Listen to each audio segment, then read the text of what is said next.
Coming up on Mountain News this morning, a hearing is held to discuss a recently passed law here in the Commonwealth, and some Kentucky health experts keep an eye on increasing cases of COVID here in the state.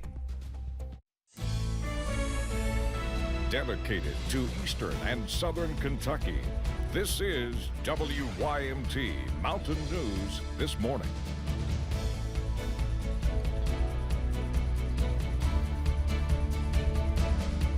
Good morning, 6:01 here. I'm Dakota Makris. Thanks so much for waking up with us. It's Tuesday. I don't know if I already said that or not. We've just had a crazy busy morning this morning. Let's take it over to Brandon for a look at our forecast. Brandon, I now have a second wind, I think, so we're good. We're good.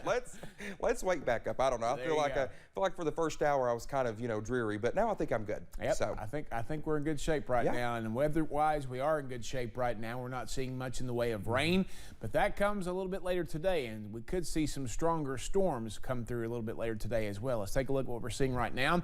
Not a whole lot, some moisture up in the atmosphere that I don't think is reaching the ground right now. And some of you may wake up to a little bit less cloud cover, especially in the far southern parts of the area, so you might even get to see sunrise. But we have two waves of rain that we are watching. One basically crossing I-65 and heading north, so that might get parts of central Kentucky and the I-64 corridor. And then the big one back out there toward Paducah that is going to work its way through. That's part of that frontal boundary that's going to push through all of the area later tonight. Now, again, not an all-day washout. Not everybody sees rain today, but I think a lot of you will at some point. Temperatures very mild this morning. Now, remember, the temperatures are going up. They're not going down right now. They're going up. So Clintwood is already up 1 degree to 49. So they're closing in on 50 fast. That is our coldest spot in the region.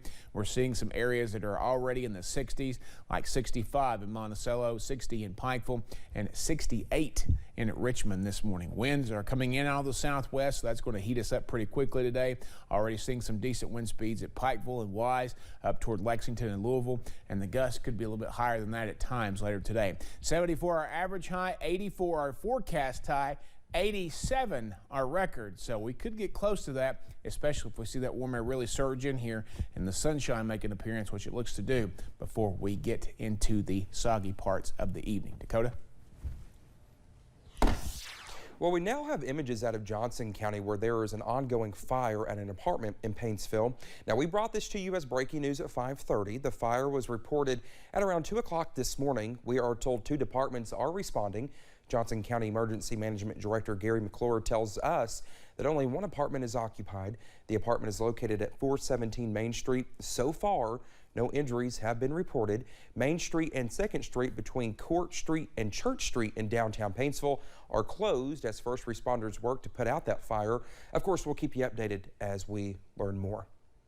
Well, there was a federal court hearing yesterday involving Kentucky's recently passed pro-life omnibus law, House Bill 3.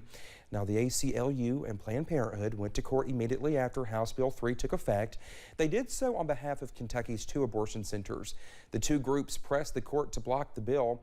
State Representative Nancy Tate, who is a lead sponsor of the bill, spoke at the hearing.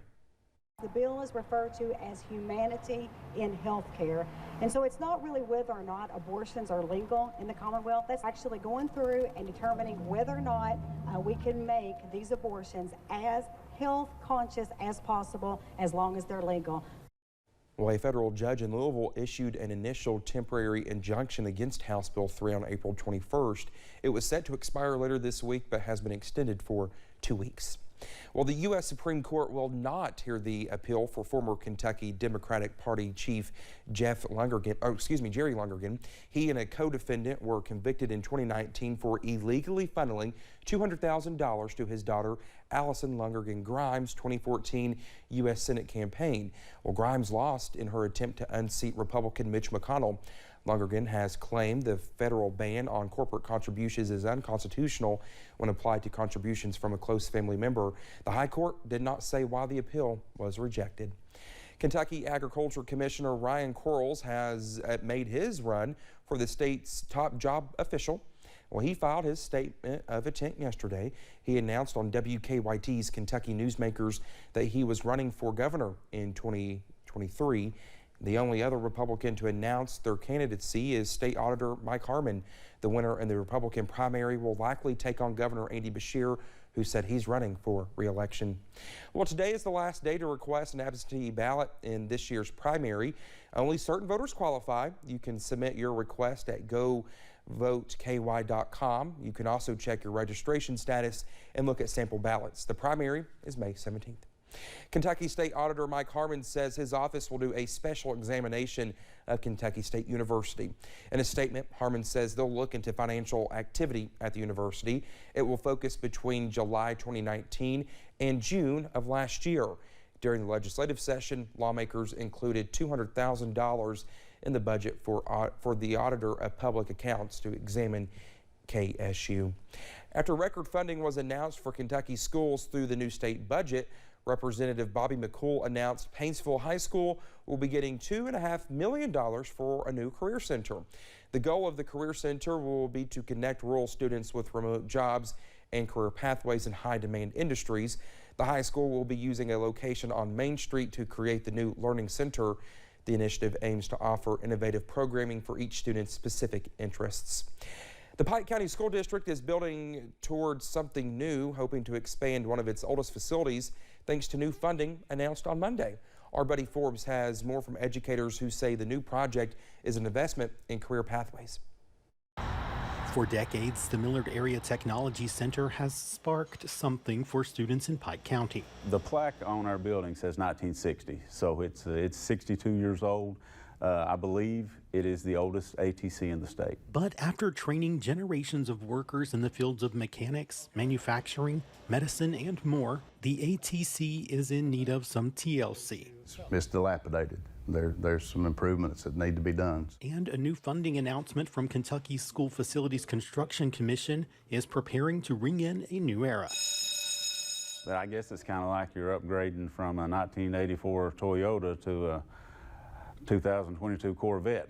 During the most recent legislative session, a $14.6 million investment was allocated to the district to replace the facility, which serves 3 different high schools in the area. That I really appreciate the General Assembly for recognizing the need for vocational studies in Eastern Kentucky to try to offset some of the job loss. A project that officials say is about more than a new building. In Eastern Kentucky right now, the best opportunity for students, for children, for kids is the medical field. And in addition to the programs we already offer at Millard Vocational, we're going to make an emphasis on medical. It is about building a new future for those who are the future, with new partnerships and programs in the works as well. This is going to be an opportunity.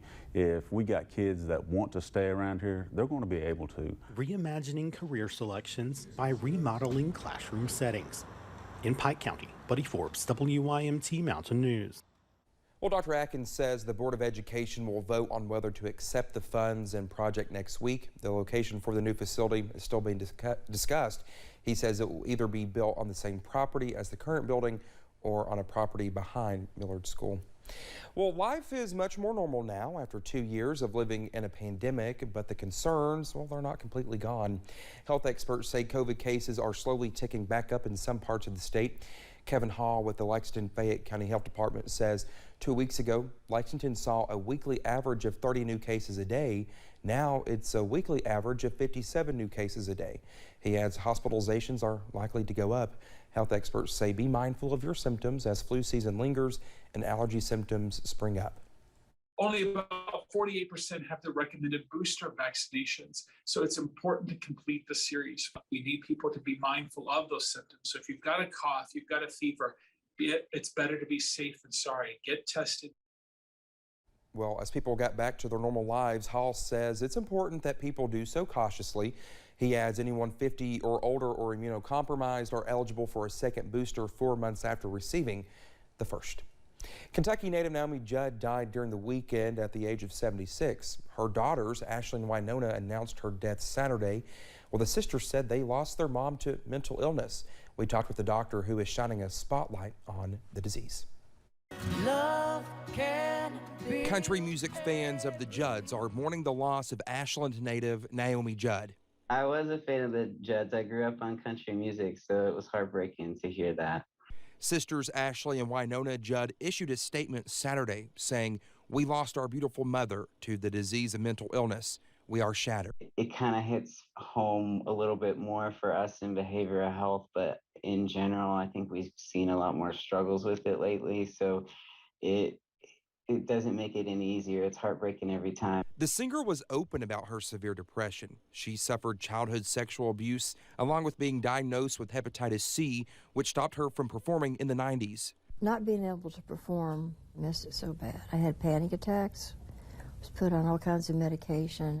Dr. Jonathan Martin with Baptist Health Corbin says he asks his new patients if they are or have experienced trauma or depression, saying it is difficult to talk about. You have to bring it up to see, where this is coming from, where these struggles are coming from, and, just provide support and understanding. But adding breaking the stigma around mental illness is the key to getting people help. There's people that don't want to go to see a psychiatrist or a therapist and because they don't want people to see their car in the parking lot. In Corbin, Dakota Makris, WYMT Mountain News. Well, the Judds recently performed on an awards show and announced their final tour. Now, as of April, 3 of their stops were already sold out.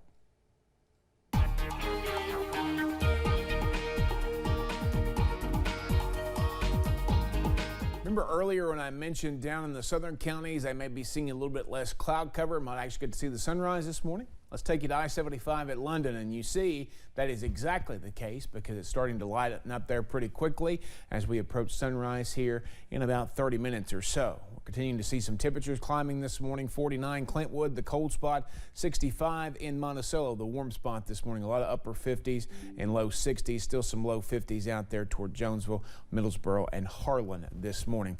Wind, statewide level, you see kind of a regional level actually, you see starting to crank there out of the south, especially back out toward Carbondale, Illinois, up toward Louisville, Lexington, all above the double digits there. So we're going to continue to watch that be a factor for us throughout the day.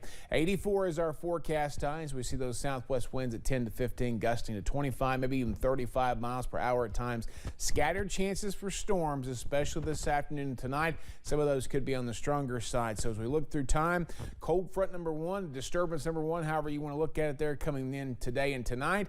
Daily rain chances basically all week, couple of drier days, and it could be, and Dakota's looking at me right now like it better not be, a soggy Derby Saturday across parts of the region. It all depends on what model wins out. Dakota? I won't be happy about that, Brendan. Well, more news is on the way when we come back. Federal investigators find some concerning vulnerabilities with several defense contractors here in the U.S. Well, more on that in just a few minutes.